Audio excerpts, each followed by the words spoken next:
Bienvenidos nuevamente a Referente Jurídico. Nuestro siguiente invitado es un jurista también español que ha ganado unos extraordinarios méritos propios en el mundo del desarrollo teórico del derecho penal, discípulo de uno de los más destacados profesores especializados en materia de criminología, el profesor Beristain. Está presente aquí con nosotros por primera vez en Lima, Perú. Me estoy refiriendo al profesor José Luis de la Cuesta, para cuya presentación voy a pedir al doctor Miguel Polaino Orts que se encargue de hacer la introducción correspondiente. Bueno, con mucho gusto, Luis. Yo conozco hace ya años al profesor de la Cuesta y sobre todo hace muchos años que admiro su labor científica. Él es uno de los grandes catedráticos españoles de las últimas décadas, gran discípulo de un gran maestro, lo acabas de mencionar, el profesor Antonio Beristain, jesuita y, bueno, persona entrañable y muy querida pues para todos los juristas, criminólogos, victimólogos de todo el mundo. Y el profesor de la Cuesta fue el sucesor, continuador de la obra importantísima del profesor Beristain. Es catedrático de Derecho Penal en la Universidad del País Vasco.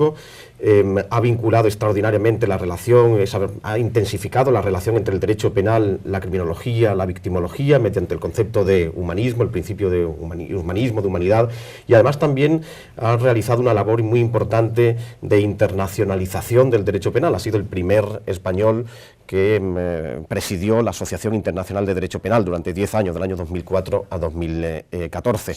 Y bueno, es autor de una obra realmente relevante que ha trascendido las fronteras de España y que sin duda pues son publicadas y reconocidas y seguidas en todo el mundo. Yo quería preguntarte, José Luis, ¿cómo ves tú esa relación entre el derecho penal y la criminología en la actualidad, después de que tu maestro pues intensificara esa relación y tú has proseguido en tu obra científica con esa relación? Bueno, ya lo decía el profesor Ježek, que fue director del Instituto Max Planck de Friburgo de Brisgovia, que el derecho penal sin la criminología pues es una ciencia ciega. La criminología aporta al derecho penal el conocimiento de la realidad.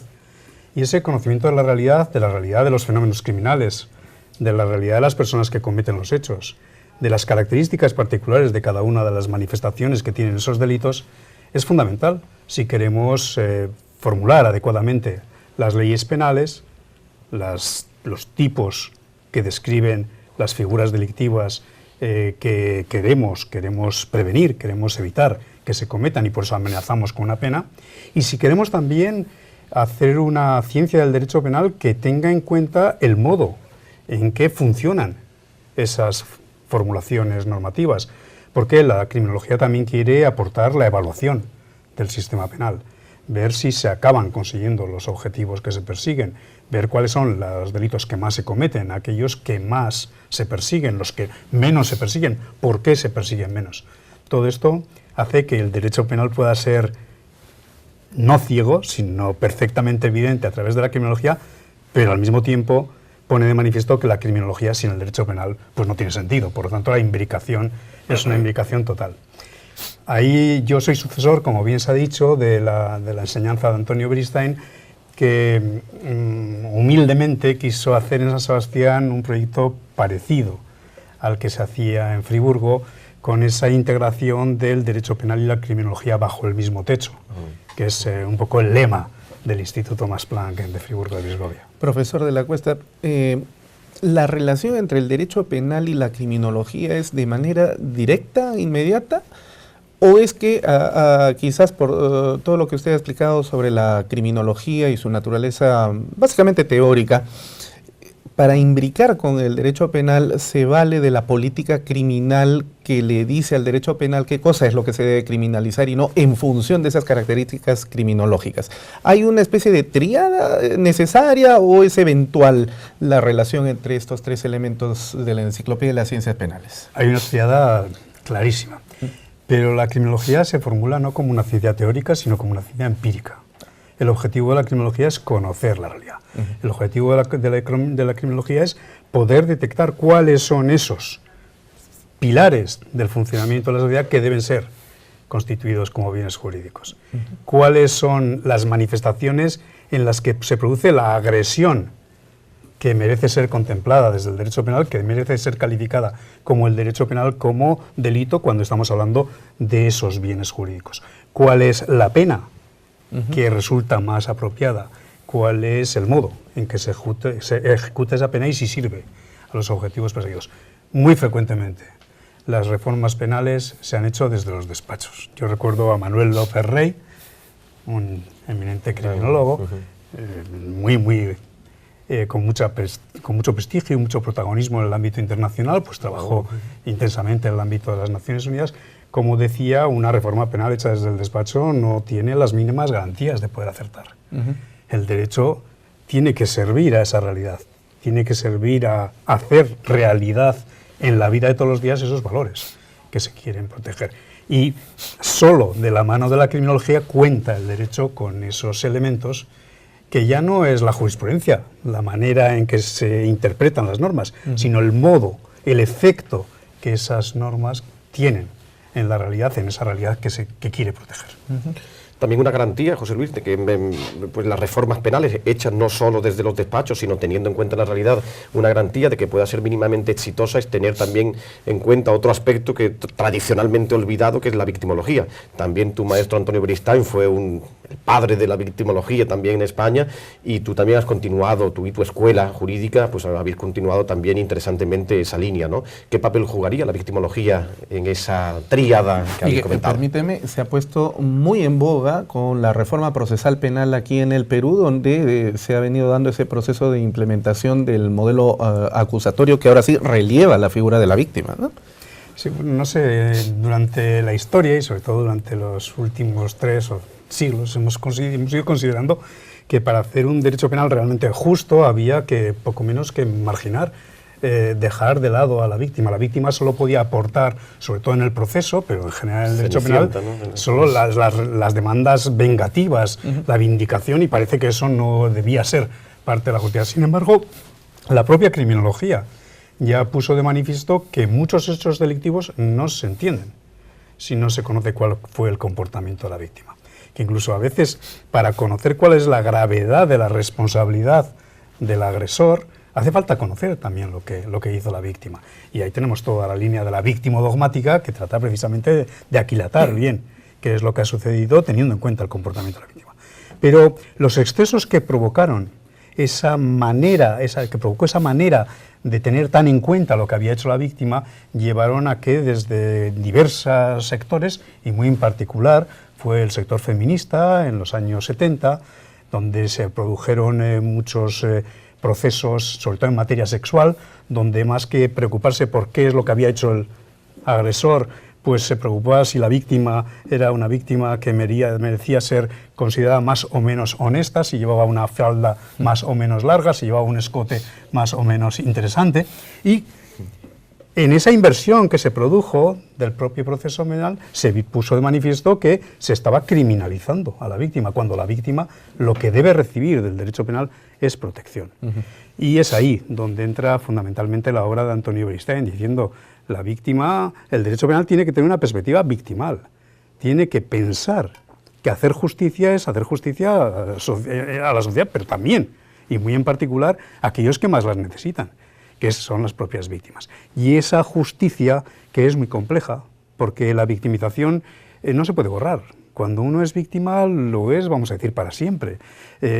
Lo que tiene que aprender, si es posible, que no siempre es fácil, es a vivir con esa carga, con esa ese nuevo rótulo, esa mochila que de alguna manera se le ha puesto sobre las espaldas, que es la de la victimización. Acompañar, reparar, ayudar a rehacer la vida para vivirla hacia adelante sin que esa carga procedente de la victimización esté hipotecando las posibilidades de participación en la vida social, pues aparece entonces como una clave del comportamiento o de la ciencia criminológica en su vertiente victimológica, y de la que también el derecho penal tiene que aprender, porque tiene que posibilitarlo. En España se debate últimamente mucho en qué medida la víctima debe ser oída a la hora de tomar determinadas decisiones en el plano de la sanción. Para suspender la pena, ¿ha de oírse a la víctima o no? La víctima siempre va a decir que no.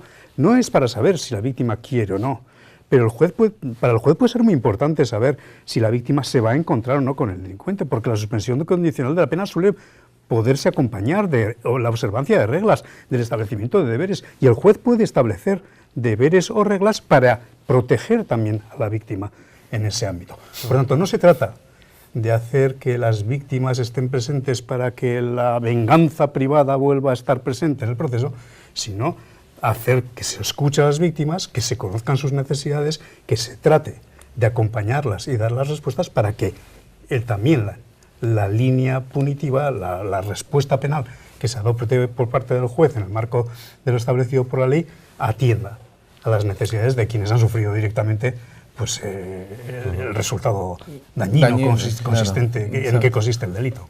Bueno, derecho penal, política criminal, criminología, victimología. Hay dos patas de este banco, de esta mesa, con muchas patas que tú has desarrollado siguiendo pues la vieja tradición, la gran tradición de tu maestro, que son, por un lado, el derecho penitenciario, tema en el que tú pues, te has especializado también, bueno, particularmente de tu tesis doctoral, y después también el derecho penal internacional, que has representado desde tu calidad de presidente de la IDP.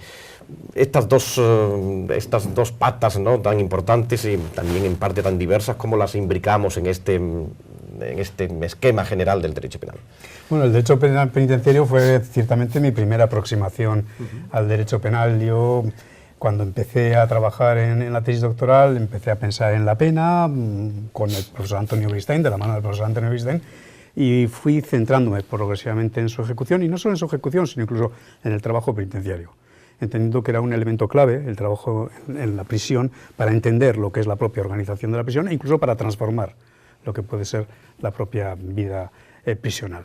Y bueno, pues desde entonces he procurado seguir trabajando en esa línea, porque siempre digo, siguiendo al profesor Antonio Bristein, que la criminología y el derecho penal deben estar al servicio de la persona.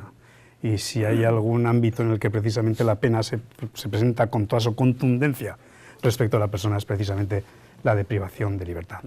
Y en cuanto a la Asociación Internacional de Derecho Penal, pues para mí fue un honor.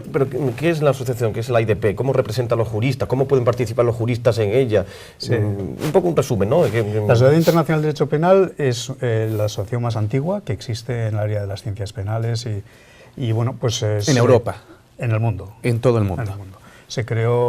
Primero se creó la Unión Internacional de Derecho Penal a finales del 1889, pero en torno a la Primera Guerra Mundial la Unión Internacional de Derecho Penal no pudo seguir adelante, y tras la Primera Guerra Mundial, en el año 1924, se reconstituyó y se le puso como nombre Asociación Internacional de Derecho Penal. Por tanto, estamos hablando de una asociación más que centenaria y cuya vocación es agrupar a los teóricos del derecho penal, a los prácticos del derecho penal, por tanto a los jueces, a los magistrados, a los fiscales, a las personas que trabajan desde disciplinas fundamentalmente jurídicas en torno a lo que es la intervención. Fomenta el estudio, fomenta la legislación, la modificación de la legislación. El la objetivo crítica. es acercar las legislaciones con el objetivo de ayudarse mutuamente en todos los países del mundo a construir una justicia penal más humana y más adecuada al progreso de los tiempos. Es la formulación tradicional y bueno, se trabaja pues estableciendo temas cada 5 años, se hace un congreso cada 5 años, se establecen unos temas que durante 5 años se van trabajando y se acaban formulando unas resoluciones al término de esos 5 años. Bueno, pues ya tenemos una importante publicación en español, en francés y en inglés con las resoluciones de los congresos desde el año 1924. Y como digo, estamos a punto de celebrar el 24º congreso, que será en Roma en el año 2019, y en 2024 pues procuraremos celebrar el centenario de la refundación de la asociación. Interesante. Profesor José Luis de la Cuesta, ha sido un honor tenerlo en referente jurídico de la Academia de la Magistratura del Perú. Esperemos que su estadía en nuestro país sea de su completo agrado. Muchísimas gracias por su presencia. Les agradezco mucho y también muchísimas gracias. Bueno, vamos a hacer entonces una pausa comercial y regresamos en el referente jurídico.